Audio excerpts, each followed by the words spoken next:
Oke, nama saya Susanto Adi, F adalah nama baptisnya, Faustinus. Saya dokter bedah saluran cerna, ya, atau lebih gampangnya dokter bedah jeroan, ya. Nah, saya bagian bedah dalam, ya, lambung, kandung empedu, usus buntu, bahkan sampai bagian terakhir yaitu daerah kanker usus besar, wasir. Ya. Saya istri satu, anak satu, saya dari Paroki Santo Yusuf Karangpilang. Senang sekali bisa sharing edukasi dengan ibu-ibu semua. Ya, saya mulai sebelumnya saya mau disclaimer dulu, ini hanyalah untuk edukasi. Mungkin beberapa gambar kalau tidak biasa melihat akan membuat kita terperanjat, akan membuat kita rasa tidak enak, ya. Tapi ini kita edukasi, sharing masalah kesehatan. Ya. Jadi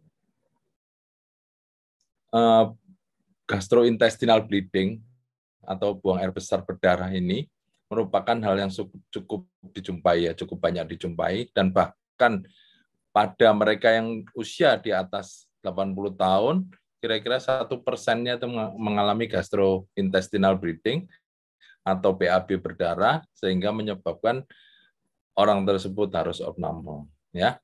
Dan yang lebih banyak itu adalah upper gastrointestinal bleeding, artinya perdarahan yang disebabkan oleh saluran cerna bagian atas, ya, dibandingkan saluran cerna bagian bawah. Nanti kita lihat mana yang disebut saluran cerna bagian atas, mana yang disebut saluran cerna bagian bawah. Dan entah kenapa laki-laki ini lebih sering, ya, dan seringkali datang dalam kondisi yang terlambat. Ya. Nah, kita lihat dulu sepintas, ya. Ini saluran cerna kita. Di dalam perut kita itu isinya usus yang panjangnya kurang lebih sekitar 5 meter dengan lever dan pankreas atau kelenjar ludah perut. Daerah perut kita ini sangat banyak sekali pembuluh darahnya, ya. Dan bahkan kira-kira sepertiga darah kita itu kalau dihitung kira-kira sepertiga darah kita yang ada dalam tubuh ini terdapat di saluran cerna semuanya. Oleh karena itu, kalau terjadi sesuatu, terjadi misalnya perdarahan, maka saluran cerna itu yang paling banyak dikorbankan. Ya. Nah, ini sebelah BAB berdarah kenapa, Ibu? Dan ini kita lihat sebelah kanan ini adalah saluran cerna yang bagian paling bawah itu, ya. Makin ke bawah pembuluh darahnya itu makin banyak sekali. Dan kalau kita masuk lebih dalam lagi, ini usus kita, kalau diambil secuil aja, ya, kira-kira 1 mili. Nah, kita lihat strukturnya ini kalau di bawah mikroskop pembuluh darahnya ini banyak sekali. Dan selaput lendirnya yang bagian ini, ya, bagian dalamnya ini namanya disebut dengan selaput lendir. Itu kalau terkena erosi, terkena luka sedikit, terkena obat-obatan yang merusak selaput lendir ini gampang sekali berdarah karena dia tipis sekali, ya. Oleh karena itu sangatlah tepat kalau kita membahas kenapa sih buang air besar, kita harus waspada dengan kondisi buang air besar yang berdarah, ya. Nah, kalau kita lihat ada beberapa tipe, ya. Tipenya yang pertama adalah overt. Overt artinya kelihatan dengan mata, ya. Kelihatan dengan mata pada saat kita buang air besar langsung di kloset merah atau kemerahan, ya. Namun seringkali tidak sesederhana itu, ya. Kalau kita lihat buang air besar di darah ini adalah warna-warna dari, ini bukan pelangi, ya. Ini warna-warna dari kotoran kita, ya. Yang paling bawah ini yang paling normal, ya. Kotorannya tidak ada darah, kemudian kalau mulai ada bercak-bercak darah sedikit, maka kotorannya akan warnanya coklat seperti ini. Yang nomor 2 ini, stool streaked with blood, ya. Kalau darahnya sedikit lagi lebih banyak, ya, apalagi perdarahan itu dari saluran cerna atas, maka kotoran kita warnanya akan kehitaman seperti ini, ya. Kalau itu perdarahannya di saluran cerna yang lebih bawah, maka warna merahnya baru nampak lebih nyata, ya. BAB-nya benar-benar merah seperti ini. Nah, kalau sudah seperti ini, setiap orang pun tahu kalau itu BAB-nya ada darahnya. Tapi kalau itu masih kelihatan kecoklatan gelap atau hitam, orang kadang kala dianggap itu suatu hal yang wajar, hal yang biasa. Padahal kalau dicek laboratorium ada darah. Ya. Nah, yang kedua adalah buang air besar, keluar darah, tapi tidak kelihatan. Kelihatannya seolah-olah kotorannya warnanya normal, tapi kalau kotoran itu dibawa ke laboratorium dan dicekkan ini FOB, fecal occult blood test. Jadi tes darah samar yang ada dalam darah baru kelihatan. Ada stripnya 2, baru kelihatan ada darah di dalam feses. Ya, alat-alat yang ada di laboratorium sekarang ini sudah cukup canggih. Hanya sedikit bercak darah aja yang tidak kelihatan mata, sudah bisa diketahui bahwa itu buang air besarnya keluar darah. Ya. Nah, yang bahaya adalah buang air besar, keluar darah, tapi tidak langsung kelihatan bercak darah seperti yang gambar satunya ini, tapi ini ada darah terus-menerus berhari-hari di dalam feses, di dalam kotoran, sehingga pada waktu orang tersebut medical check up, orang tersebut periksa darah, tahu-tahu kok HB-nya cuma 8, tahu-tahu HB-nya kok cuma 9, padahal dia kelihatannya seolah-olah tidak ada apa-apa. Nah, ini yang seringkali kecolongannya di sini. Ya. Nah, kalau dibagi menurut kapan terjadinya, bisa terjadi akut. Seperti yang gambar tadi, pada saat buang air besar, keluar darah, tiba-tiba banyak darah di sana, di mana sebelumnya tadi pagi atau kemarin lusa tidak ada darah, ya bisa terjadi akut. Ini yang membuat orang langsung panik, membuat orang langsung ketakutan, ya. Nah, yang kedua adalah bentuknya kronik, jadi tidak tahu kapan kok tiba-tiba HB-nya itu pada saat diperiksa HB-nya cuma 8, HB-nya cuma 9. Orang ini tidak merasa ada perdarahan, padahal sedikit demi sedikit keluar darah dari fesesnya, dari saluran cernaknya itu. Ya. Nah, apa saja faktor risikonya terjadi perdarahan saluran cernak? Ya, jadi tidak semena-mena tiba-tiba ada luka di saluran cernak, terus tiba-tiba BAB-nya keluar darah, tidak seperti itu. Tapi ada beberapa faktor yang mendukung, yang merupakan risiko terjadinya perdarahan saluran cernak. Ya, apa aja itu? Ini merokok dan minum minuman yang mengandung alkohol. Ya, kemudian memakai obat NSAID. Ya, itu contohnya obat-obat untuk menghilangkan nyeri. Kadang ada orang-orang yang lebih sepuh, yang lebih lanjut usia, sakit di lututnya, sakit pada saat jalan. Nah, dia minum jamu-jamuan yang mengandung steroid, minum obat-obat penghilang rasa nyeri, ya. Katanya dikasih tetangganya, dikasih orang lain, pakai, oh ini loh enak. Nah, nyerinya hilang, tapi itu merusak saluran cerna. Ya. Terus faktor yang lain adalah diet yang rendah serat. Artinya tidak ada sayur, tidak ada buah dalam makanannya. Ya. Jadi cuma makanan karbohidrat dan protein aja. Padahal sayur dan buah-buahan itu sangat penting untuk membentuk massa, untuk membentuk feses, ya, dan melicinkan feses di saluran cernak sehingga gampang untuk dibuang. Nah, kemudian yang lain ini muntah berlebihan, ini ada gangguan psikologi di sana, ya. Terus pada mereka yang minum obat antikoagulan, ya, beberapa dari orang yang mempunyai sakit jantung atau sebelumnya dipasang stent di jantung, ya, atau hipertensi atau riwayat stroke, dia meminum obat-obat antikoagulan. Kalau yang Bapak Ibu tahu, seperti contohnya aspirin, kardioaspirin, clopidogrel, Plavix, dan sejenisnya, itu adalah obat-obat antikoagulan yang mencegah terjadinya penggumpalan darah. Namun ada efeknya, yaitu mengganggu atau merusak selaput lendir dari usus. Ya, nah, ini juga merupakan faktor risiko terjadinya perdarahan saluran cerna. Kemudian ada trauma, ada kecelakaan, itu sudah pasti. Ya, kemudian tidak pernah screening untuk kemungkinan kanker usus besar. Nanti saya ceritakan lebih lanjut. Dan faktor risiko yang lain adalah usia yang lanjut. Ya, gitu. Nah, obat-obat apa saja yang perlu kita waspadai yang berisiko untuk meningkatkan terjadinya perdarahan, ya. Nah, ini yang sebut tadi yaitu obat-obat antiplatelet, ya.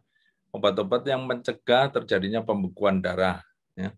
Seperti aspirin, silostatol, clopidogrel atau yang banyak dikenal yaitu merek dagangnya adalah Plavix seperti itu, ya. Ini obat-obatan lain, diklopidin. Jadi nanti Bapak dan Ibu dilihat saat ini mengkonsumsi obat-obat seperti itu atau enggak, ya. Jadi perlu waspada. Obat-obat ini boleh diteruskan tapi harus waspada. Kapan waspadanya nanti kita lihat. Kemudian obat-obatan yang lain adalah ini, obat untuk mengurangi rasa nyeri, non-steroid anti-inflammatory drug, ya. Ini ada yang risikonya rendah, ada yang risikonya tinggi. Ya, yang risikonya tinggi yaitu ini ketorolac, mecloflutamide, naproxen, piroxicam, meloxicam ini ya. Itu obat-obat untuk rematik. Dan hati-hati, kadang ada beberapa jamu-jamuan yang dibikin secara ilegal itu mengandung obat-obatan NSAID. Jadi seolah-olah enak habis minum jamu itu, padahal itu bukan efek dari herbal tersebut, tapi efek dari obat-obatan yang ditambahkan ke jamu tersebut, ya. Dan bahkan ini sampai efeknya fatal. Dulu beberapa saat yang lalu saya menjumpai ada pasien yang datang dengan lambungnya sampai lubang. Jadi perdarahan, lambungnya sampai lubang, ternyata dia sering minum jamu-jamuan herbal yang dicampur dengan obat-obat penghilang rasa nyeri. Ya. Nah, itu fatalnya bisa sampai melubangi usus. Nah, nanti kalau minum obat-obatan juga dilihat. Seringkali ada minum beberapa macam obat. Ya, tanyakan ke dokternya yang memberikan, ada enggak obat itu saling interaksi satu obat dengan lainnya sehingga mempermudah terjadinya perdarahan saluran cerna. Ya, nah ini obat-obat yang banyak beredar adalah golongan ini clopidogrel. Itu hati-hati kalau dicampur dengan obat-obat anti jamur, dicampur dengan obat-obat lambung seperti simetidin, ya, obat-obat lain ini, dan obat penghilang rasa nyeri ini infus yang dicampur dengan obat-obat untuk menghambat pembekuan darah, obat-obat steroid ini, ya. Nah, yang perlu diperhatikan lagi ada faktor risiko dari yang bukan obat, tapi obat-obat natural, obat-obat herbal, ya.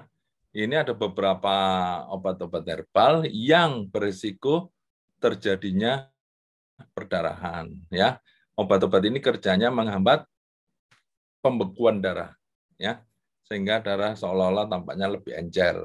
Apa misalnya nanti ini ada, nanti dilihat biasanya orang-orang yang sudah sepuh, orang-orang yang sudah berusia minum obat-obat untuk tulang yang mengandung kondroitin sulfat, ya. Ini obat-obat untuk jantung, coenzim Q10, ya. Terus kemudian fish oil, ya. Fish oil ini sebenarnya bagus, tapi harus dikonsumsinya lebih dari 3 gram per hari. Ya. Hati-hati, bisa merupakan faktor risiko terjadinya perdarahan juga. Dan kemudian ini bawang putih yang sudah diekstrak, ya, ini juga meningkatkan risiko terjadinya perdarahan. Terus ini ginkgo biloba pada mereka yang ada riwayat cedera otak atau riwayat stroke biasanya dikasih seperti ini, ya. Dan ini ada beberapa vitamin E juga hati-hati kalau minum, jangan yang sampai dosisnya berlebihan, ya. Lagi pula percuma juga dosisnya berlebihan, nanti tidak disimpan di dalam tubuh, dibuang juga, malah menimbulkan risiko terjadinya perdarahan, ya. Nah, ini kita lihat saluran cerna kita, tadi saya bilang bahwa ada upper GI, ada upper gastrointestinal dan lower gastrointestinal. Ya, kalau perdarahannya dari saluran cerna yang atas ini, ya, maka kalau perdarahannya cukup banyak seperti ini,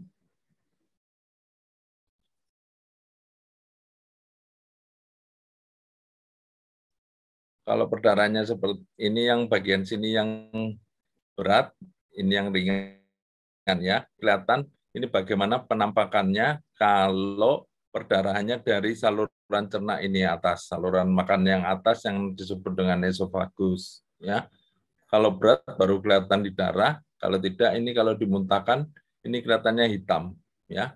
Hitam dan ini dari feses, dari kotoran kelihatannya kotorannya masih kecoklatan tapi ada bagian-bagian yang hitam ya. Nah, kalau perdarahan di saluran cerna bagian atas ini penampakannya kurang lebih sama ya. Dari kotoran itu kalau berat maka akan tampak kotorannya akan hitam dan merahnya bukan merah-merah darah segar tapi merahnya merah marun seperti gini ya. Nah, kalau ringan kotorannya masih coklat kehitaman seperti itu ya. Berbeda dengan berbeda kalau perdarahannya dari saluran cerna bagian bawah dari usus besar seperti ini ya. Ini dari muntahan sudah tidak kelihatan lagi karena dia sudah terlalu bawah sekali. Kalau yang perdarahan saluran cerna bisa, kalau jumlahnya banyak bisa dimuntahkan ya. Dimuntahkan warnanya bisa merah darah segar atau merah kehitaman seperti ini ya. Tapi kalau di saluran cerna bagian bawah sudah tidak ada lagi, sudah tidak ada lagi muntahan ya. Kalau perdarahannya banyak, maka di kotoran akan seperti ini ya. Kotoran akan masih ada merah marunnya, ada seperti mukusnya, seperti lendirnya dan kemerahan ini. Nanti kalau kerusakan atau gangguannya terjadi lebih bawah, di usus yang lebih bawah sampai ini kanus, maka akan murni merah seperti ini ya. Tapi kalau ringan, feses masih bercampur dengan bercak-bercak darah seperti ini. Ya. Nah, kalau ini kerusakannya letaknya di bawah dan ini ringan, di kotoran hanya kelihatan bercak garis-garis darah tersebut. Ya. Jadi makin ke bawah akan makin segar penampakan darah tersebut. Ya. Jadi kalau yang di kotorannya kelihatannya hitam, maka itu pasti bukan dari saluran cerna bawah, tapi dari saluran cerna atas. Kenapa? Karena darah pada waktu di asam lambung ini bercampur, darah tersebut akan rusak dan memberi warna hitam. Ya. Nah, apa saja penyebabnya perdarahan saluran cerna bagian atas itu? Nah, ini seperti saya pernah dapatkan kasusnya. Jadi ada tukak lambung, ada sakit mah, ada ulkus peticum di lambung, dia melubangi lambung, perdarahan bisa sampai ke bawah atau sampai melubangi seluruh struktur lambung sehingga lambung tersebut sampai lubang. Ya. Nah, terus yang di bawah adalah biasanya pada pasien dengan sirosis ya, pasien dengan pengerasan liver itu terjadi pelebaran atau varises dari pembuluh darah di lambungnya ini. Ya, akibatnya adalah dia seringkali muntah darah. Jadi kalau Bapak Ibu mungkin pernah menjumpai pasien dengan sirosis, dengan pengerasan liver, dia akan seringkali muntah darah. Itu sebabkan adanya varises. Ya, ada varises, ada pelebaran pembuluh darah di lambung bagian atas ini. Ya, atau penyebab yang lain adalah GERD, ya, gastroesophageal reflux disease. Ya, dalam keadaan normal makanan kalau sudah masuk ke lambung ini ada klep, ada sphincternya yang akan nutup total. Makanan di lambung ini tidak bisa balik. Tapi pada mereka dengan GERD, makanan di lambung ini akan balik sehingga melukai lambung bagian bawah. Nah, kalau melukai ini terus lama-lama bisa robek seperti ini. Kalau robek maka terjadi perdarahan, ya. Tapi perdarahannya warnanya hitam. Nah, ini yang kalau perdarahan saluran cerna bagian bawah itu sebabnya yang paling sering adalah ambeien, ya, ambeien dan fisur. Ini ada robekan di sini. Ambeien yang Bapak Ibu semua ketahui adalah seperti ambeien, ya, ambeien atau hemoroid, pelebaran pembuluh darah di saluran cerna bagian bawah ini. Sebab yang lain adalah di vertikal, ya. Dalam keadaan normal, usus luarnya itu bagus segini, tapi seperti hampir lubang, ada seperti mata iwak itu, ya. Ada seperti celah-celah yang di situ rawan sekali terjadinya perdarahan. Atau sebab yang lain adalah kanker dari usus besar bagian bawah kayak gini, ya. Terjadi seolah-olah terjadi luka dan jaringan di sininya itu rapuh, gampang merotol, akibatnya terjadi perdarahan. Nah, itu adalah salah satu sebabnya dari perdarahan saluran cerna bagian bawah. Nah, saya mau cerita sedikit tambahkan tentang kanker usus besar, ya. Ini adalah gambaran dari usus besar kalau diteropong. Kalau dilakukan kolonoskopi, jadi ada kamera masuk dari anus, diteropong. Yang normal adalah seperti gini, permukaan dalamnya halus, mulus, warnanya merah muda. Nah, tapi ada pada beberapa bagian ada bisa menjadi seperti ini. Nah, ini yang disebut dengan kanker, ya, kanker usus besar. Nah, kapan kita curiga pasien DAB keluar darah itu kanker usus besar, ya? Nah, ini.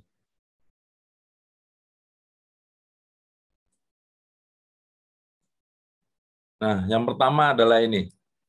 Bagian kanan atas adalah chensopolipid. Jadi ini yang perlu Bapak dan Ibu waspadai. Kalau ada buang air besar keluar darah dan disertai ada chensopolipid, artinya adalah gangguan pola buang air besar. Jadi misalnya sebelumnya rutin tiap hari buang air besar, terus makin lama kok 2 hari sekali buang air besar, berlangsung sekitar 2-3 bulan, nanti berlanjut lama-lama kok 3 hari sekali ya buang air besarnya. Nah, itu hati-hati. Kalau sudah mulai terjadi gangguan pola buang air besar, harus diwaspadai, apalagi warna BAB-nya berubah, ya, teksturnya berubah, tidak lagi padat tapi seperti diare, ya, dan buang air besarnya kecil-kecil, ya, sering-sering kecil-kecil.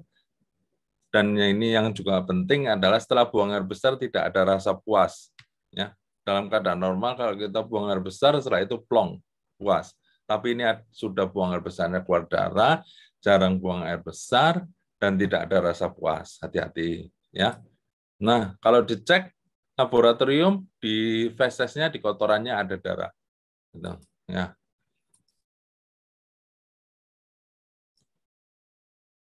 Nah, ini buang air besar, keluar darah, disertai dengan kembung. Ya, perutnya kalau diketok itu bunyinya dung dung dung dung kembung. Rasanya kok penuh terus, rasanya kok sebah.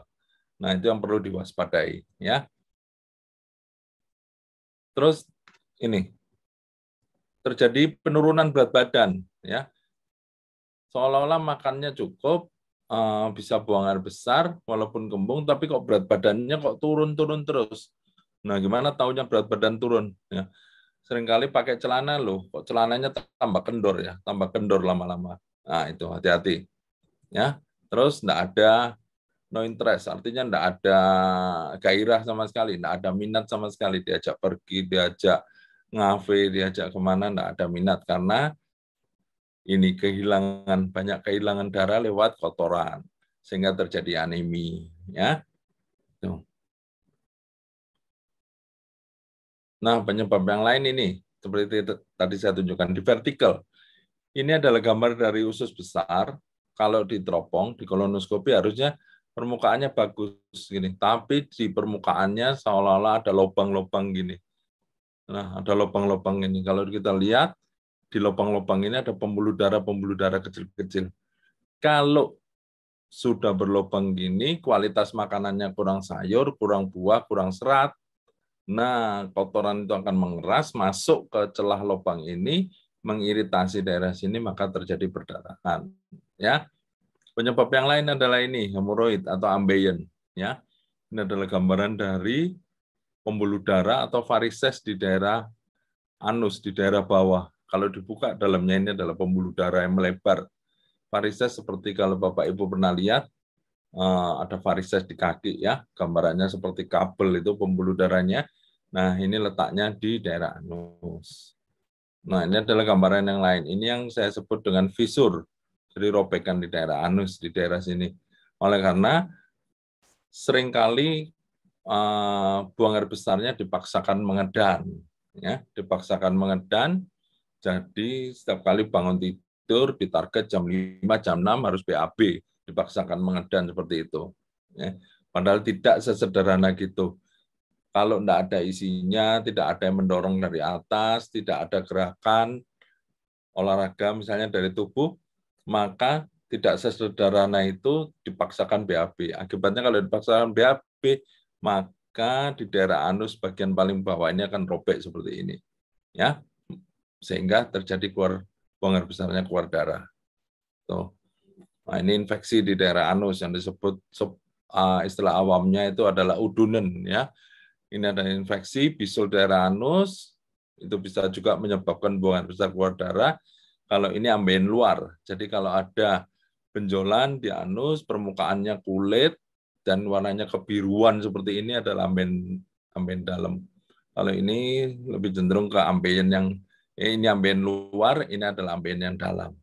Ya, kalau ambeien dalam permukaannya mulus seperti ini, bukan kulit seperti ini. Nah, ini adalah ambeien dalam, ya. Ambeien dalam yang dibiarkan terus-menerus, tidak diterapi, pola hidupnya juga tidak bagus, akhirnya dia pembuluh darahnya melebar seperti ini, bengkak, sehingga mempermudah keluar darah. Nah, itulah kewaspadaan yang berikutnya. Seringkali dikelirukan seperti ini, dianggap seperti ambeien. Tidak diperiksa dengan teliti, hanya dikasih obat, ambeien terus sampai berbulan-bulan. Akhirnya pasien datang ke saya periksa dengan alat namanya protoskopi, itu baru kelihatan, oh ternyata itu bukan ambeien tapi kanker usus besar yang bagian paling bawah. Ya. Nah, ini kalau ambeien ada stadiumnya, stadium 1, stadium 2, stadium 3, stadium 4. Stadium 1 itu seringkali tidak kelihatan dari luar, ya, hanya terasa gatal, terasa tidak enak, perih, nyeri di daerah anus, apalagi saat buang air besar. Kalau stadium 2, ini ada benjolan yang bisa keluar masuk spontan. Ya. Benjolan tersebut keluar pada saat dia buang air besar, dan kembali lagi masuk setelah buang air besar, disertai nyeri. Nah, kalau stadium 3, ambeiennya dia bisa keluar masuk, tapi untuk masuk harus dibantu dengan didorong pakai jari atau dibantu dengan obat-obatan. Nah, kalau stadium 4, itu seperti yang gambar sebelumnya, seperti ini.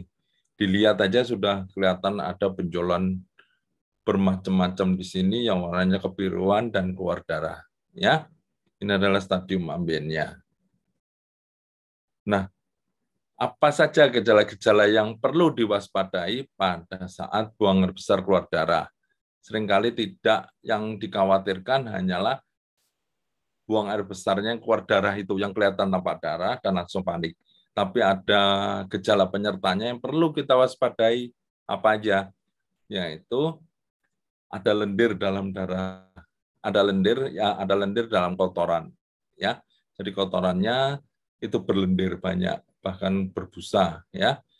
Terus sesak napas, terus lemah, ya. Kemudian kram di perutnya terasa nyeri, mules, seperti mules, tapi tidak ada yang dikeluarkan. Kemudian demam, ya, anemia, kurang darah, kalau diperiksa tadi HB-nya 8, kemudian seolah-olah seperti kurang cairan, kurang minum, padahal karena perdarahan yang cukup banyak, dan menyebabkan tensinya turun, kalau HB-nya turun, darahnya turun, tensinya turun, HB-nya turun, akhirnya menjadi ini DC. Jadi seolah-olah pusing, gliyeng seperti itu. Nah, dari luar kelihatan orangnya akan pucat. Ya, jadi ada beberapa gejala yang perlu diwaspadai yang bersamaan dengan buangan besar keluar darah. Nah, terus kapan harus segera berobat ke dokter?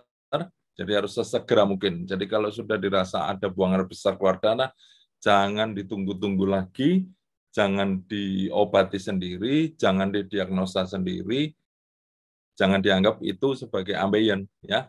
Apalagi kalau sudah ada shock, ada tensinya turun, nadinya cepat, berdebar, apalagi kalau sudah lemas seperti itu, ya.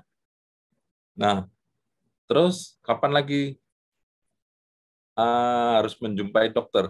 Kalau itu sering-sering buang air besarnya keluar darah, ya, dan disertai tanda-tanda lain yang bertambah berat, seperti seringkali malah perutnya makin kram, ya, kok ada benjolan di dalam perutnya, ya, kok terasa enggak enak.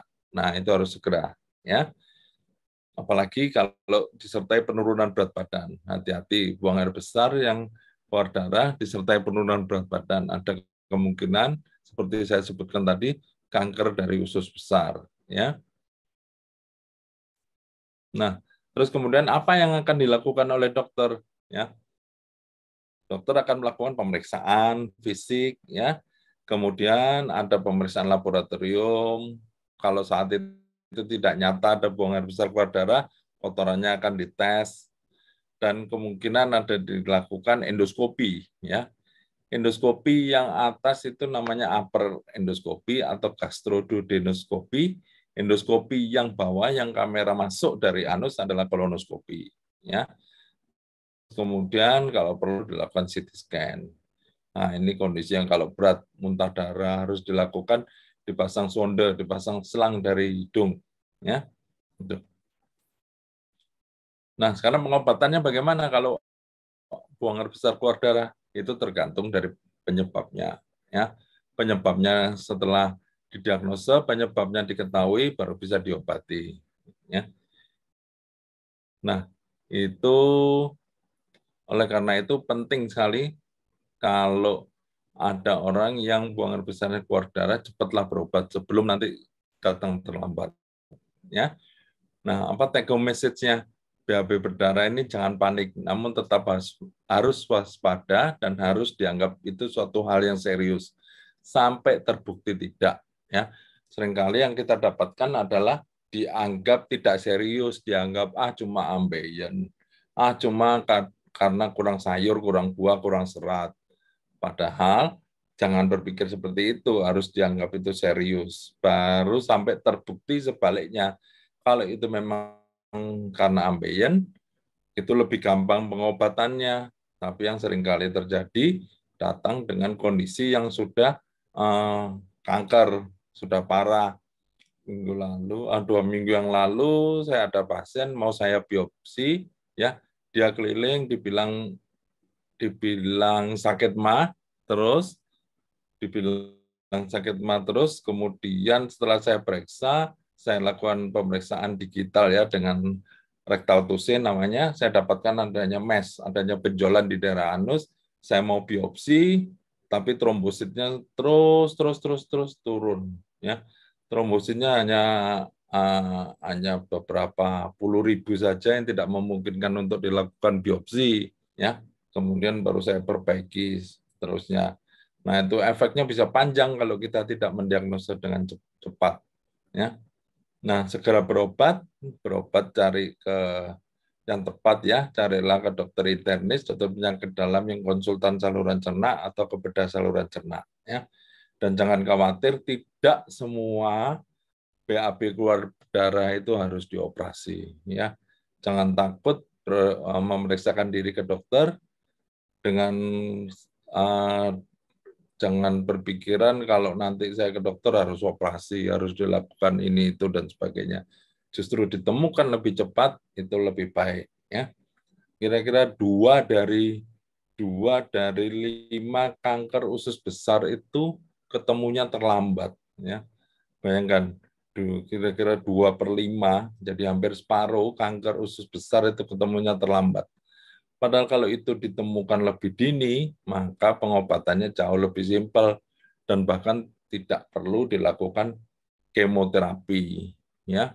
Tapi kalau sudah ketemunya advance, harus operasi, harus disambung ususnya masuk ICU dan pengobatan lainnya, maka akan lebih buruk hasilnya dibandingkan ditemukan dalam kondisi stadium yang lebih awal. Nah, itu yang saya bisa berikan.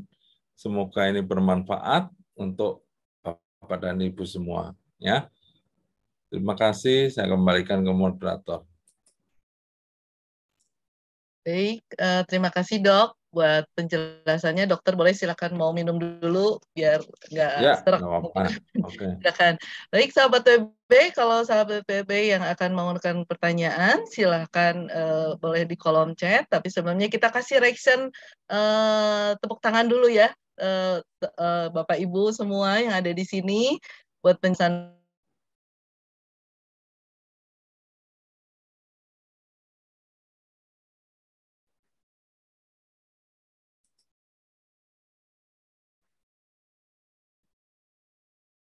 Apa suaranya hilang? Sorry dok, barusan Ya. sinyal kayaknya Oh ini ya hilang. ya, oke. Oke, Ya ya. boleh. Ya. Udah masuk lagi ya. Oke. Ya, oke. Terima kasih. Balik, dok, kita akan langsung ke pertanyaan pertama saja, dok. Ya ya, silakan. Oke. Pertanyaan pertama, apakah ambeien terkait erat dengan BAB berdarah?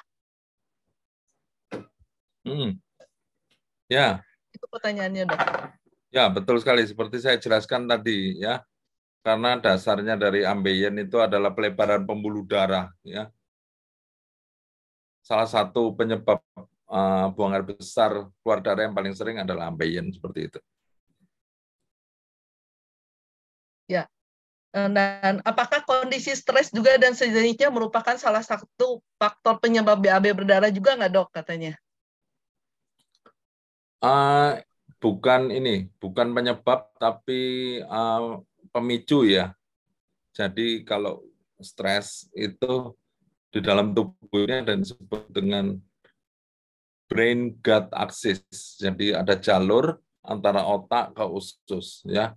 Stres itu akan mempengaruhi struktur-struktur di hipotalamus, hipofisis yang ada dalam otak ini, sehingga memacu adrenalin, memacu hormon-hormon saluran cerna, meningkatkan asam lambung, seperti itu. Ya, kalau itu semua direspon oleh tubuh dengan berlebihan, artinya stresnya berlebihan, asam lambung meningkat, gerakan usus meningkat. Nah, akhirnya terjadi ketidakseimbangan di dalam usus tersebut. Ya, asam lambung meningkat akan menyebabkan bisa terjadinya kerusakan dari selaput lendir lambung bagian dalam itu. Kalau terus-teruskan ya pasti terjadi perdarahan, ya. Oke, ya jadi Bapak Ibu semua, jadi Ya. diusahakan jangan stres ya dok ya, Iya, supaya betul. tidak ada penyakit yang kemana-kemana, maksudnya mengganggu ke pencernaan segala ya. Baik, pertanyaan kedua dok, Ya. dokter, saya konsumsi obat Clopidogrel karena saya terkena TIA dan kadang-kadang BAB ada mengeluarkan minyak. Apakah ini penyebabnya? Dan saya juga mengkonsumsi omega 3. Apakah berbahaya dengan keluhan di atas, dok? Ya, oke. Terima kasih. Kalau BAB berminyak, coba dilihat lagi. Mungkin ada obat yang mengandung ada obat yang mungkin kolesterolnya tinggi sehingga oleh dokter dikasih obat yang menghambat penyerapan dari minyak atau lemak-lemak yang ada di makanan. Nah, kalau pas Bapak atau Ibu makan minyak atau makan makanan yang mengandung minyak atau lemak yang berlebihan, maka akan berinteraksi dengan obat itu dan dia tidak diserap, akan dibuang lewat kotoran. Nah, BAB yang banyak berminyak tersebut tidak ada hubungannya dengan pemberian Clopidogrel, ya. Clopidogrel, karena Clopidogrel itu tujuannya untuk mencegah terjadinya agregasi, mencegah terjadinya penyatuan dari sel-sel pembekuan darah itu, ya, sehingga tidak terjadi pembuntuan yang berakibat stroke, gitu. Ya. Dan obat apa lagi tadi? Clopidogrel dan omega 3 dok. oh ya, omega 3 seperti tadi saya sebutkan ya. Omega 3 itu dia punya efek juga untuk mengencerkan darah sehingga mempermudah aliran darah sehingga mengurangi risiko terjadinya stroke atau serangan jantung, ya. Kolesterol bisa aja normal, nanti coba dilihat obatnya ya. Itu dilihat mungkin ada obat yang mengandung, tanyakan ke dokternya, dok ini ada obat yang mengandung senyawa yang bisa menghambat penyerapan lemak atau enggak gitu. Ya. Kalau clopidogrel dan fish oil dan omega 3 tidak menyebabkan buang air besarnya banyak berlemak seperti itu. Ya. Oke, Itu. jadi aman ya dok ya? Ya, aman. Oke. Nah, ini ada pertanyaan yang masih berhubungan dok. Bagaimana sebaiknya kita menggunakan obat-obatan natural agar tidak menyebabkan BAB berdarah dok? Misalkan Q10, fish tadi fish oil, garlic, atau vitamin E, dan lain-lain katanya dok. Ya, oke. Obat-obat itu digunakan sesuai indikasi. Ya. Jadi kalau enggak perlu, enggak ada indikasinya, enggak usah diminum, dan apalagi diminum dalam jumlah berlebihan. Ya. Kalau mau diminum setiap 2 hari sekali atau setiap 3 hari sekali untuk sekedar membantu mengurangi risiko terjadinya stroke atau serangan jantung. Ya, nah hati-hati kalau sudah dikonsumsi berhari-hari, apalagi konsumsinya banyak seperti itu, perlu konsultasi dengan dokter tentang dosisnya, bagaimana pemberiannya, terus kemudian diminum tiap hari atau tidak, seperti itu. Ya. Oke. Dok, kalau kita kan wanita itu biasanya rata-rata minum konsumsi vitamin E tuh dok. Sama mungkin tadi yang visual sudah dijelaskan ya. Kalau vitamin E setiap hari dok, sebenarnya itu masih bermasalah nggak dok? Enggak apa-apa. Asal dosisnya Apa-apa ya? itu, ya, dosisnya enggak berlebihan, ya. Itu dosisnya sesuai yang disarankan di etiket atau di labelnya dari obat tersebut, ya. Oke, boleh Nah, dok. gitu, Oke, ya. thank you. Lanjut dok. Ya. Saya pernah membaca dok bahwa kloset jongkok sebenarnya lebih bagus untuk peristatik anus dibanding dengan kloset duduk. Namun bagaimana untuk lansia? Terus pertanyaannya dok, kalau cegukan berhari-hari, itu yang ke satu ya dok. Yang kedua, apakah cegukan berhari-hari juga ada hubungannya dengan lambung? Ya, bagus sekali. Itu memang betul itu ya. Secara alami, ini, dulu sebelum ada kloset duduk, semuanya klosetnya jongkok. Sehingga kita pada saat buang air besar, itu posisinya jongkok. Nah, posisi jongkok itu adalah gini, kalau kita posisi seperti sekarang ini duduk, ya, tubuh secara anatomis dia membentuk struktur, ada sphincter yang menarik keluar dan menarik ke dalam. Coba sebentar ya, saya carikan kuliah saya supaya bisa dimengerti ya.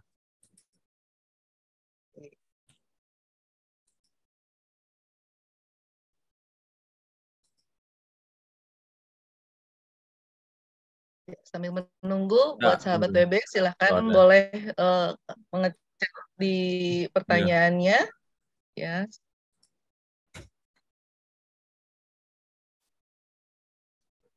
Kita ada waktu 30 menit untuk tanya jawab. Jadi mohon maaf juga karena cukup banyak ini pertanyaannya. Kalau ada pertanyaan yang tidak bisa dijawab, tetapi diusahakan semua pertanyaan bisa dijawab hari ini sama dokter.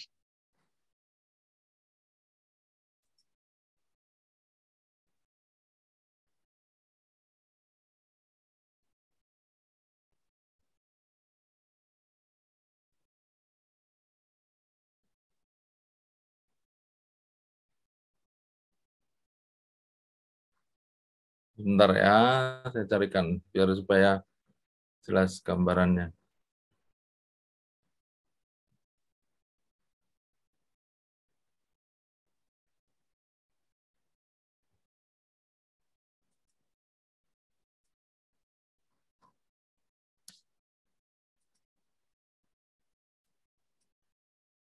Ya, tadi lihat gambar-gambarnya cukup mengerikan ya, Dok ya. Ya, Kita harus waspada untuk menjaga kesehatan sahabat PB.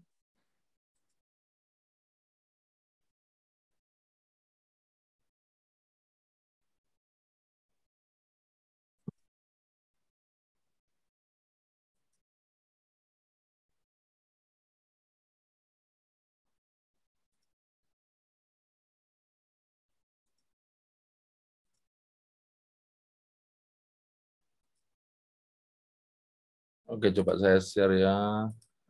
Ya, Dok. Ya, bagus sekali pertanyaannya. Nah, seperti ini ya. Jadi, kalau kita posisi duduk seperti sekarang, tubuh secara refleks, secara fisiologi, ini ada sphincter ya. Sphincter ini menarik usus besar bagian bawah ke belakang dan usus besar bagian bawah ini ditarik ke depan. Sehingga struktur itu seolah-olah tarik-menarik sehingga kita tidak gampang buang air besar pada saat duduk seperti ini. Ya. Nah, namun pada saat kita jongkok secara fisiologis ini, ya jelas ya gambarnya, secara fisiologis ini, sphincter itu atau klep itu akan rileks. Ya. Yang tadinya ditarik ke depan dan ke belakang, dia akan rileks seolah-olah mendekati ke bagian tengah, sehingga BAB itu lebih gampang ke bawah. Kotoran itu lebih gampang mengalir, sehingga orang itu tidak perlu lagi ngeden yang nemen, tidak perlu lagi ngeden yang berlebihan. Gitu. Karena sudah relatif jalannya lebih lurus, tidak berliku-liku seperti pada saat duduk ini. Gitu. Jadi memang benar seperti itu. Ya, tapi sekarang di mana-mana klosetnya adalah duduk. Ya. Oleh karena itu, bagaimana mensiasatinya? Di depannya dikasih dingklek seperti ini. Ya, di depannya dikasih dingklek seperti ini. Anak saya juga saya ajarin di depannya dikasih dingklek. Ya, tapi kadang dipakai, kadang enggak gitu. Kalau di depannya dikasih dingklek, kaki kita di atas dingklek ini, jadi seolah-olah membentuk sudut seperti kalau kita pakai kloset jongkok ini, ya sehingga tidak perlu ngeden terlalu kuat. Tuh, ya, oke jelas ya. Terus apa lagi tadi? Ya, Dok, kalau cekukan berhari-hari, apakah ada hubungannya dengan lambung juga? Gitu katanya. Oh, enggak, cekukan itu tidak ada hubungannya dengan lambung, tapi itu berhubungan dengan gini. Antara rongga dada kita dan rongga perut itu ada sekat rongga badan. Ya, sekat rongga badan itu ada syaraf-syaraf yang mengatur di sana. Nah, kalau terjadi gangguan pada syaraf itu oleh karena stres, oleh karena kita terlalu cepat makannya ya, gelek-gelek tambah dikunyah, itu bisa mempengaruhi posisi seperti itu, ya, sehingga mengakibatkan cekuan. Gitu. Jadi ada stres di namanya diafragma di situ. Itu. Ya. Oke. Ya, tadi informasi ya, dingklik itu barangkali sahabat PB nggak ada yang ngerti gitu. Itu tuh kursi pendek gitu ya, Dok ya? Pendek, iya. Ya, kakinya bisa naik di atas kursi pendek gitu ya, Dok? Iya, kursi pendek kecil itu aja, nggak dingklik lah bahasa ininya. Ya. Ini soalnya bahasa Jerman ya, Dok ya? Iya. Oke. Dok, yang kedua pertanyaannya lagi, Dok. BAB berdarah apakah hubungannya dengan makanan pedas, Dok? Enggak. Jadi gini, enggak ada hubungannya antara BAB berdarah dengan makanan pedas. Tapi kalau di situ sudah ada masalah, di daerah anus itu sudah ada masalah, seperti ambeien atau fisur tadi, ada robekan seperti itu, maka kalau makan makanan pedas akan memperberat gejala tersebut. Ya, tapi kalau tidak ada masalah, ya tidak apa-apa makan makanan pedas. Pokoknya yang asal yang wajar aja ya. Jangan sampai berapa level 20, level 30 itu yang biasanya dilakukan anak-anak muda sekarang. Ya, gitu. Dok, tapi saya juga pernah ngerasain, Dok, jadi buka-bukaan nih, Dok. Makan pedas juga begitu, Dok, tapi kalau udah maksudnya udah keluar gitu, Dok, nggak lama sih biasa lagi gitu. Itu nggak apa-apa atau emang harus Ya periksa nggak dok? apa-apa, ya nggak Oh nggak apa-apa. apa-apa. Kalau memang di daerah anus nggak ada ambeien, daerah anus nggak ada fisur, ya nggak apa-apa. Begitu itu namanya ada bahan kimia di Lombok namanya capsaicin ya. Itu yang membuat iritasi, membuat kadang pada orang yang sensitif membuat luka di daerah anus dan itu tidak diserap, itu ikut terbuang bersama kotoran itu. Nah, pada Oh waktu liwat di daerah sana itu di daerah anus itu daerah yang sensitif ya, yang banyak sekali saraf-sarafnya, gampang sekali iritasi, gampang sekali kontak dengan bahan kimia, sehingga menimbulkan rasa perih itu. Tapi kalau iya sudah, betul. sudah, enggak apa-apa. Ya. Oh itu hanya iritasi aja Iya, berarti ya dok iritasi ya. ringan aja. Oke. Baik dok, pertanyaan selanjutnya. Ya, Gaya lanjut. hidup seperti apa supaya tidak terjadi BAB berdarah atau cancer? Terima kasih dok, Tuhan memberkati.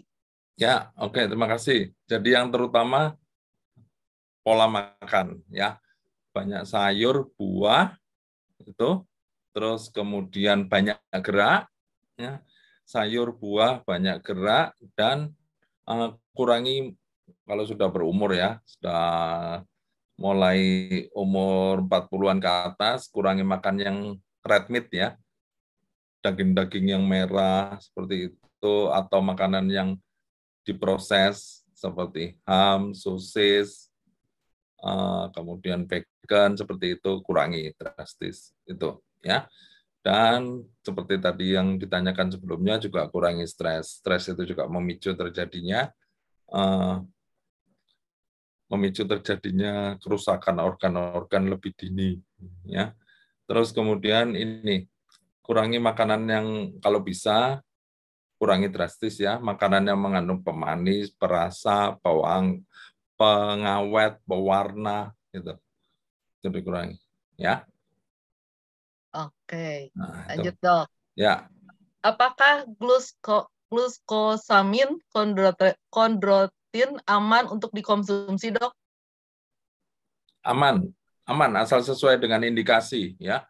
Jadi tidak perlu umur 20 tahun minum kondroitin, sulfat itu enggak perlu, ngapain, olahraga aja ya.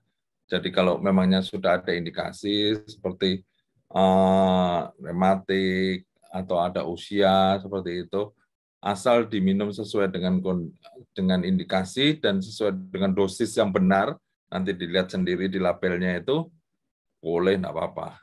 Ya, minum setelah Oh, makan tetap. oke dok. Lanjut dok. Saya ada ambeien tapi masih bisa dimasukkan. Apakah harus dioperasi dok? Ya, jadi ambeien itu ternyata 80% dari pasien yang datang dengan ambeien itu tidak perlu operasi, ya cukup dirubah gaya hidupnya, dikasih obat aja, sudah dia berkurang sampai mendekati 100%, sekitar 95%, gejalanya berkurang, benjolannya itu kempes dan tidak muncul lagi. Kalau tidak ada indikasi operasi, tidak perlu dioperasi, ya cukup makanan itu, Iya. sayur, buah, terus kalau sudah ada ambeien gitu ya jangan pedas, ya. Pedas termasuk yang ini ya, termasuk yang spicy, yang turunan-turunannya ya, seperti merica itu juga jangan ya. Terus dikasih obat-obatan. Gitu. Ya, berarti Dan harus ini tetap. duduk ya, duduk seringkali dulu dalam masa pandemi itu kita duduk Zoom dari subuh sampai tengah malam bahkan lebih dari jam kantor ya. Nah, itu kalau duduk paling tidak 1,5 atau 2 jam coba berdiri. Kalau sudah ada orang sudah ada punya bakat ambeien ya. Terus olahraga jangan sepedaan dulu. Banyak makan sayur dan buah. Jadi daging yang seperti daging kambing itu jangan, duren, nanas itu jangan juga ya. Itu. Oke. Berarti Oke. ambeien juga bukan karena ngangkat-ngangkat berat juga ya dok ya? Wah nanti jadi ambeien ngangkat berat itu nggak ada hubungan sebenarnya ya dok ya? Enggak. Nggak ada ya? Ya. Oke. Ya lanjut dok. Apa Ya. penyebab pup yang hitam dan terjadi agak sering yaitu 2 ke 3 kali seminggu? Apakah yang harus dilakukan dok katanya? Ya, oke. Jadi pertama lihat dulu umurnya dan lihat apa yang dikonsumsi ya. Kadang ada beberapa vitamin yang mengandung zat besi tinggi ya, itu bisa menyebabkan buang air besarnya hitam. Ada beberapa obat yang mengiritasi lambung, itu juga menyebabkan kerusakan di daerah selaput lendir lambung sehingga menyebabkan buang air besarnya hitam ya. Terus dilihat juga ada masalah di livernya enggak ya. Lihat fungsi livernya, terus kemudian pemeriksaan untuk hepatitis ada enggak seperti itu ya. Jadi harus dinilai lebih kompleks lagi. Tapi paling tidak yang bisa dilakukan oleh Bapak Ibu kalau ada seperti itu, coba evaluasi minum obat apa selama ini ya. Obat-obat yang mengandung besi, zat besi tinggi, Fe itu ya, nanti bisa dilihat ferrum, ferrous sebangsa itu, kalau zat besinya tinggi bisa menyebabkan hitam. Atau vitamin C-nya yang terlalu tinggi itu iritasi ke lambung ya. Nggak ada gunanya kita minum vitamin C sampai 1.000 sampai 2.000 miligram per hari, percuma ya, karena tidak akan disimpan dalam tubuh dan akan dibuang, justru akan menyebabkan iritasi di daerah lambung ya. Kebutuhan kita kan vitamin C itu cuma sekitar 300 mili per hari ya, kalau kita pas flu bisalah sampai 500 gitu ya, tapi tidak ada gunanya sampai 1.000, 1.500, 2.000 gitu ya. Oke, silakan. Ya, lanjut dok. Ya, dok, orang tua saya pernah dicapit ambeien sebanyak 2 kali dan sekarang keluar lagi. Apakah penyebabnya? Saya tes kolesterol hasilnya bagus. Pernah diapakan ambeien? 2 kali dioperasi dok. 2 kali dioperasi. Ya, operasinya yang dengan metode apa nanti dilihat ya. Ada berbagai banyak sekali metodenya ambeien ya. Dari yang simple, jadi cuma diikat di ring aja atau dengan stapler, dengan laser. Nanti dicapit dilihat. Katanya dok. Hah? Dicapit. Oh, berarti itu ya. Berarti dengan ligasi ya, diligasi dengan karet. Ya memang bisa ya, karena anus itu kan bentuknya 360 derajat ya. Yang muncul pada waktu itu mungkin di sisi yang mana gitu ya. Di sisi yang, jadi kalau ibaratnya seperti jam itu ya, kalau mungkin yang dulu muncul di posisi jam 3, saat itu yang diikat di daerah situ. Nah, sekarang yang muncul yang di tempat lain ambeiennya, bisa aja. Karena pembuluh darahnya itu melingkar 360 derajat kayak gini. Gitu. Misal, itu enggak ada hubungannya sama kolesterol juga ya. Nggak ada hubungannya ya. Ya. Oke, dok. Ya berarti itu jawabannya bahwa mungkin saja terjadi bukan di tempat posisi yang semula ya dok ya. Bisa yang berbeda. Tempat yang berbeda. Ya. Ada pertanyaan lagi dok. Teman baik saya pernah sharing tentang BAB berdarah, tapi tidak dialami secara rutin dan dibiarkan begitu saja. Akhirnya tidak mengalami lagi. BAB berdarah tersebut sempat dialami beberapa kali. Bagaimana dengan kondisi seperti itu? Akhirnya tidak. Ini tidak. Ya. Atau Bapak Filipus bisa langsung, Pak? Ya, mungkin BAB berdarahnya kadang muncul, kadang hilang, kadang muncul, kadang hilang. Bisa karena ambeien atau karena robekan di daerah anus bagian bawah. Ya, kalau itu karena robekan, karena BAB-nya keras, kalau BAB-nya dikembalikan lebih lembut, banyak makan sayur, buah, maka ya BAB berdarah itu tidak muncul lagi gitu. Ya. Jadi jangan dianggap tapi jangan dianggap tidak muncul, jangan dianggap itu selesai loh. Mungkin belum selesai juga ya. Ya, baiknya diperiksa aja ya, Dok ya. Iya, sebaiknya diperiksa aja. Oke.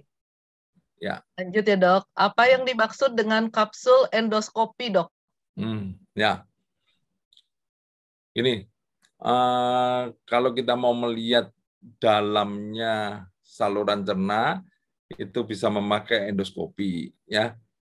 Endoskopi jadi yang sementara selama ini adalah yang bentuknya seperti kamera, seperti kabel masuk lewat mulut atau masuk lewat anus ya.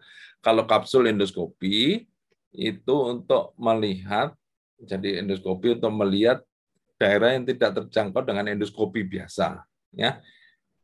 Nah, itu bentuknya seperti kapsul tapi agak besar, ya. Itu nanti ditelan. Pada saat ditelan itu, begitu ditelan, kapsul itu ada kameranya. Dia memotret ribuan bahkan jutaan kali, dia memotret semuanya itu. Jadi begitu ditelan di lambung sampai ke anus, nanti dia terbuang lewat anus. Dia melewati saluran cerna tersebut dengan melakukan pemotretan. Jadi dipotret sendiri, nanti begitu terbuang lewat anus, ya sudah selesai, dia akan rusak, terus kemudian yang sekarang ini canggih, jadi gambar itu langsung ditransfer, ada receiver-nya di laptopnya pemeriksa, di laptopnya dokternya, langsung di-download, dari situ bisa kelihatan seluruh bagian dalam usus tersebut, mulai dari saat kita menelan sampai keluar lewat anus. Nah, itu yang disebut dengan kapsul endoskopi. Ya. Itu berapa lama itu prosesnya, Dok? Itu 1 hari. Jadi misalnya tadi pagi minum, kan kita BAB-nya besok pagi atau besok siang ya. Nah, saat itu ya dia keluar. Dia akan ikut seperti seolah-olah makanan, tapi tidak akan membuntu. Gitu. Ya, dan hasil yang tadi dokter bilang apakah ada receiver yang terima itu saat itu juga langsung saat masuk itu, gitu ya, Dok? Ya, saat itu. Ya. Ya, prosesnya juga 1 hari juga sama, Dok, atau berapa jam? Enggak, saat itu ya seperti kita lihat apa namanya? Jadi foto itu langsung masuk, ditransfer ke laptop kita, ya tentunya dengan program khusus ya. Ada program khusus yang disinkronize, terus kemudian langsung begitu kameranya cekrek, kamu semua fotonya itu nanti masuk ke laptopnya dokter atau laptopnya pemeriksa. Itu. Baru nanti disusun dengan programnya itu nanti baru kelihatan ada masalahnya di mana. Iya, cukup canggih seperti ya, Dok ya sekarang ya. Ya. Tapi ya harganya yang mahal sekali itu karena sekali pakai kan? Iya. Sekali pakai ya mahal sekali. Iya. Oke, lanjut, Dok. Apa penyebab kanker usus, Dok? Faktor-faktornya. Nah, ya. Seperti tadi saya jelaskan, sebenarnya tidak ada penyebab pasti 100% dari kanker usus, ya. Yang ada adalah perpaduan antara struktur usus kita, ya, genetika dari struktur usus kita dengan faktor pencetus dari luar. Ya, apa itu faktor pencetus dari luar? Banyak macamnya, ya, seperti tadi dari makanan, terus dari obat-obatan, ya. Kalau di DNA kita tidak ada kecenderungan untuk terjadi kanker, ya tidak bisa terjadi, ya. Jadi analoginya seperti ini, kalau di dalam ruangan ini terisi drum, ya, terisi galon-galon bensin, selama di situ tidak ada korek dan koreknya tidak menyala, sampai berjuta-juta tahun pun ya tetap dia berubah bensin, ya. Nah, tapi kalau ada 1 korek yang menyala, maka semua pasti terbakar, gitu, ya. Jadi kalau kita tidak ada pencetusnya, ya tidak akan terjadi kanker, ya. Faktor pencetusnya itu yang paling kuat ada riwayat keluarga. Jadi dilihat apakah ada orang tuanya, papa mamanya, atau oma opanya, atau di atasnya lagi yang mempunyai riwayat kanker. Nah, itu yang paling kuat untuk diturunkan pada anak cucunya, ya. Nah, apalagi kalau sudah ada gen seperti itu, terus kita pola makannya sembarangan, mengkonsumsi rokok, alkohol, kemudian daging olahan, red meat, vegan seperti itu, kadar gulanya tinggi, nah itu langsung lebih cepat terjadinya, itu, ya, terjadinya kanker, itu faktor risikonya. Kanker apapun tidak ada penyebabnya 100% tahu pasti. Yang ada adalah perpaduan antara genetika dan lingkungan dari individu tersebut. Ya. Dan faktor makanan juga ya, Dok ya? Ya. Lanjut, Dok. Kadang ada makanan yang tidak tercerna dengan baik, Dok. Mungkin seperti seperti kangkung, selada, mungkin gitu ya dok. Selada kelihatannya yang mungkin ini. Apakah masih aman dok untuk dimakan ketika pencernaannya sudah bermasalah gitu dok? Tidak tercernanya suatu bahan makanan itu bukan berarti usus tersebut ada masalah, ya.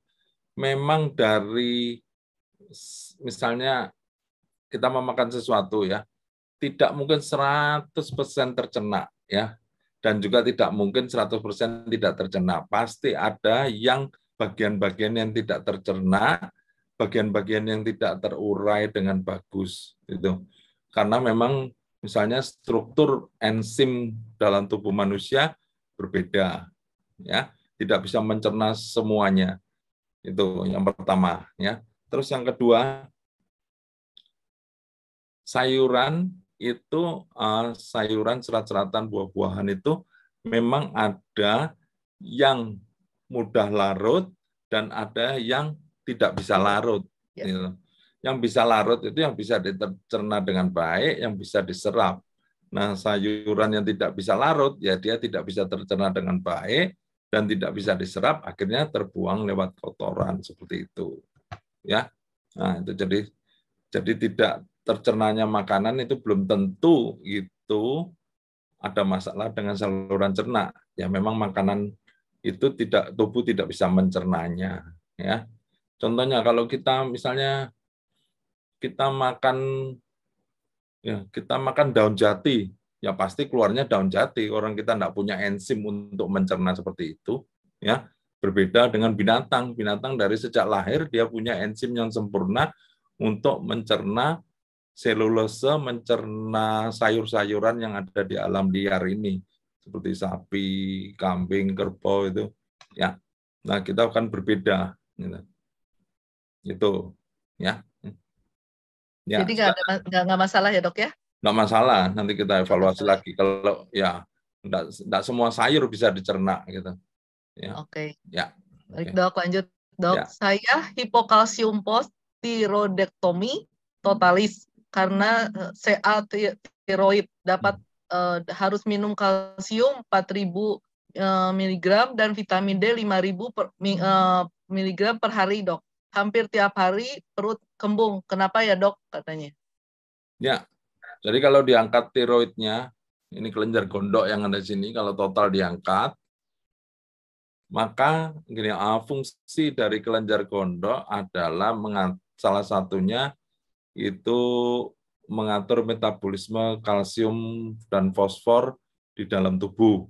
Ya, jadi di dalam tubuh itu ada keseimbangan antara kalsium dan fosfor. Dan fungsi yang kedua, kelenjar gondok ini seperti pemicunya, seperti bensinnya untuk sel-sel itu untuk aktif. Sehingga kalau ini sudah tidak ada lagi, maka harus disuplemen dari luar. Ya, nah, oleh karena itu perlu suplemen dari kalsium, kemudian suplemen fosfat, suplemen fosfor dari luar, ya, untuk menjaga kelangsungan metabolisme dalam tubuh. Kalau kalsium berlebihan di dalam lambung, ya, minum sampai sekian, kalsium berlebihan, maka di dalam selaput lendir lambung itu terjadi ketidakseimbangan, ya, karena kalsium kemudian asam lambung yang berlebihan merupakan faktor agresif, faktor yang bisa melukai selaput lendir dari lambung tersebut, ya. Nah, untuk itu harus hati-hati minumnya. Kalau sudah mulai ada kembung-kembung tidak enak, itu berarti tubuh sudah memberikan alarm, tubuh sudah memberikan sinyal bahwa ini loh, aku tidak kuat nerima kalsium seperti ini, ya. Ini sudah mulai terjadi, tubuh sudah ngasih alarm, sehingga Anda harus konsultasikan dengan dokternya. Apakah dosis itu dikurangi atau dosisnya dirubah menjadi infus, ya, diinjeksikan atau diminum tidak tiap hari, gitu. Nah, gitu. Salah satunya mungkin perlu periksa kadar kalsium dalam darah, gitu. Ya, diskusikan lagi dengan dokternya karena itu sudah merupakan alarm tubuh untuk berkata dia sudah tidak kuat lagi terima kalsium seperti itu, ya.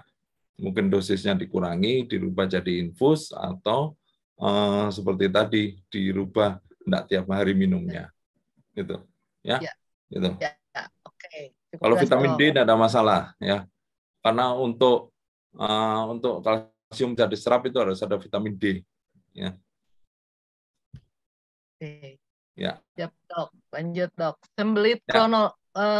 sembelit kronis DG, kotoran kecil-kecil, adakah hubungannya dengan masalah lambung dan usus, Dok? Dapatkah diobati? Ya. Sembelit itu juga merupakan alarm, merupakan sinyal dari tubuh bahwa ada gangguan dari peristaltik, ada gangguan dari gerakan usus, ya. Nah, kalau sudah kotorannya kecil-kecil berarti kemungkinan ada masalah dalam aliran di usus besarnya itu, ya, di usus besar, ya, tidak ada hubungannya dengan lambung. Yang menentukan bentuk feses, yang menentukan bentuk kotoran kita, terutama ditentukan oleh fungsi dari usus besar ini, ya, karena usus besar itu fungsinya terutama adalah menyerap air, ya, dan membentuk kotoran. Nah, kalau kotorannya sudah keras, sulit dikeluarkan, jadi konstipasi seperti itu, jadi kecil-kecil, maka harus ada pemeriksaan khusus yang lainnya. Salah satunya yang sederhana yang bisa dilakukan yaitu dengan kolonoskopi di teropong. Apakah ada hambatan mekanik di sana, ya, ada polip, atau ada hambatan yang lainnya yang menyebabkan kotorannya lebih keras, atau fungsi dari kontraksi kolonnya ini yang terganggu, ya. Nah, nanti dilihat juga kalau fungsinya terganggu, bagaimana fungsi tiroidnya, bagaimana fungsi bagaimana gula darahnya, gitu. Ada enggak gangguan-gangguan yang lain? Gitu. Bisa diobati. Tentunya tapi harus didiagnostik dulu, ya, dengan kolonoskopi pastikan ada masalah mekaniknya atau ada masalah syarafnya di sana. Gitu. Ya. Oke. Ya, lanjut. Lanjut, Dok. Kalau sering sendawa, katanya apakah masalah dengan lambung? Terus kalau minum Priminti setiap hari, apakah bermasalah dengan usus, Dok? Oh, gitu. Sendawa itu merupakan sendawa adalah gas yang berlebihan di lambung atau usus halus yang bagian atas yang tidak bisa lancar ke bawah, dia dikeluarkan balik ke atas, ya. Nah, sebabnya bisa macam-macam, bisa karena produksi gas di lambung berlebihan, atau seperti tadi saya bilang, klepnya yang antara lambung dan saluran makan atas ini terbuka sehingga gampang sekali udara naik ke atas, gitu, ya.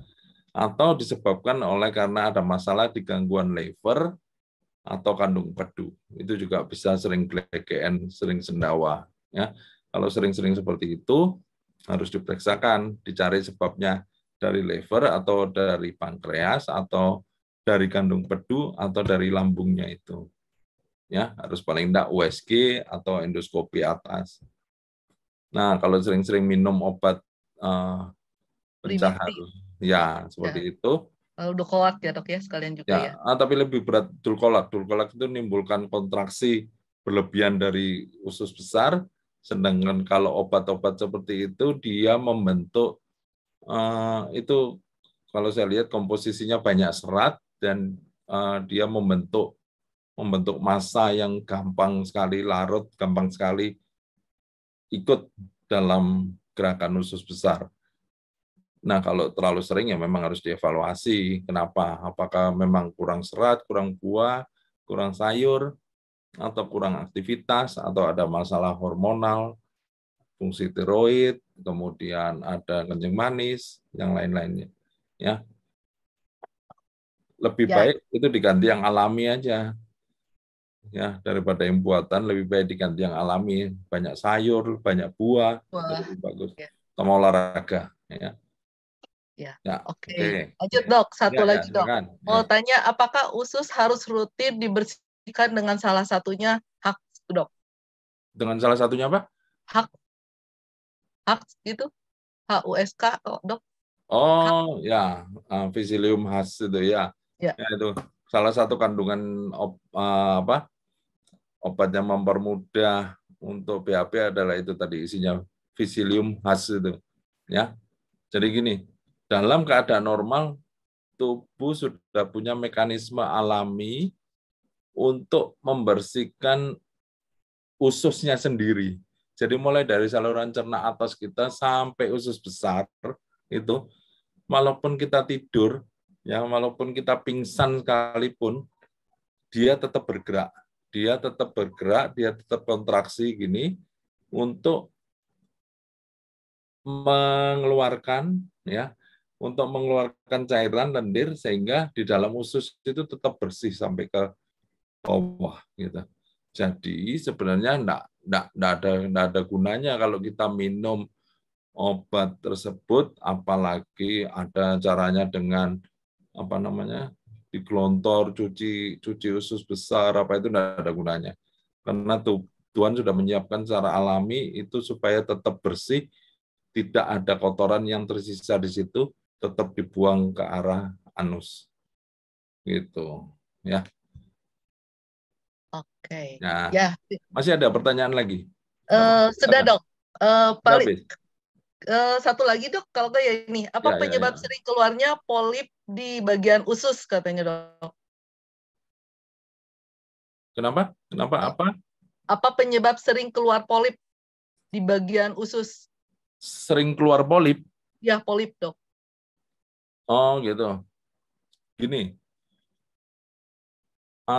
Di selaput lendir usus kita, terutama yang usus besar itu, ya, itu sebenarnya bagian usus besar itu adalah bagian usus kita yang paling menderita, ya. Karena apa? Karena di situ tempat akhir dari makanan yang tidak bisa dicerna, toksin-toksin, racun hasil penyerapan, hasil perubahan makanan-makanan itu lewat di usus besar kita, yang itu panjangnya kira-kira sekitar 2 atau 3 meter itu ya. Nah, itu adalah bagian yang paling menderita. Akibatnya adalah kalau ada bagian usus kita yang sensitif, terus sampai tiap hari kelewatan bahan-bahan toksin seperti itu, maka mirip kalau kita misalnya pakai sandal atau pakai sepatu, ya iritasi terus lama-lama bisa jadi apa? Nah, lama-lama bisa jadi menebal ya, atau seperti apa namanya bahasa Jawa, kapalan gitu. Kapalan. Nah, itulah respon yang terjadi di usus besar kita. Kena bagian selaput lendirnya terus, kena iritasi bahan makanan, terus kena toksin-toksin, kena racun-racun, akhirnya direspon oleh tubuh kita dengan tumbuh berlebihan. Ya, tumbuh berlebihan itu bisa jinak, bisa lama-lama dia DNA-nya berubah, bisa jadi ganas. Itu. Nah, itulah nanti yang kalau tumbuhnya berlebihan tapi jinak, jadinya polip seperti itu. Tapi kalau tumbuhnya berlebihan, terus kemudian dia menjadi ganas, maka terjadilah kanker. Gitu. Jadi harus diwaspadai kalau tiap kali misalnya tiap 2-3 tahun kolonoskopi kok ada polip terus harus diwaspadai pola makannya dia, pola hidupnya seperti apa. Ya. Nah, ya. Oke. Ya, ada dok, lagi? ini penutupannya dok, satu lagi, olahraga apa yang dianjurkan untuk menghindari BAB berdarah katanya dok? Olahraga gini, seperti tadi saya bilang, sepertiga dari darah yang ada dalam tubuh kita ada di saluran cerna ini. Ya, jadi olahraga apapun yang meningkatkan sirkulasi, yang meningkatkan kecepatan aliran darah dalam tubuh kita. Ya, olahraga cukup hanya kalau yang paling ringan jogging aja ya, jogging kira-kira 20 sampai 30 menit per hari, ya. Terus dilakukan secara rutin dan sampai berkeringat, ya. Nggak perlu olahraga yang sampai berlebihan meningkatkan tekanan di perut kita. Misalnya angkat barbel sampai 20-30 kilo berlebihan seperti itu, ya. Kalau nggak ada tujuannya untuk menjadi atlet, ya cukup yang ringan-ringan aja seperti itu, ya. Nah, itu untuk menghindari BAB berdarah. Tapi yang terutama bukan olahraga, tapi pola makan. Tapi kalau sudah ada ambeien, jangan olahraga yang sepedaan, ya. Jangan olahraga yang bersepeda, karena bersepeda itu sadelnya kan kecil, kemudian duduk dalam jangka waktu lama, berjam-jam, maka akan terjadi stasis, akan terjadi stasis itu akan terjadi penampungan pembuluh darah balik yang terlalu lama di sana, ya, terhenti. Nah, itu yang akan memperberat terjadinya ambeien. Itu. Iya. Oke, Dok, terima kasih. Oke, Cukup jelas semua pertanyaan. Semoga berguna ya dijawab semua. Boleh kita kasih reaction tepuk tangan semua? Oke, Bapak Ibu Saudara, terima kasih, Dok.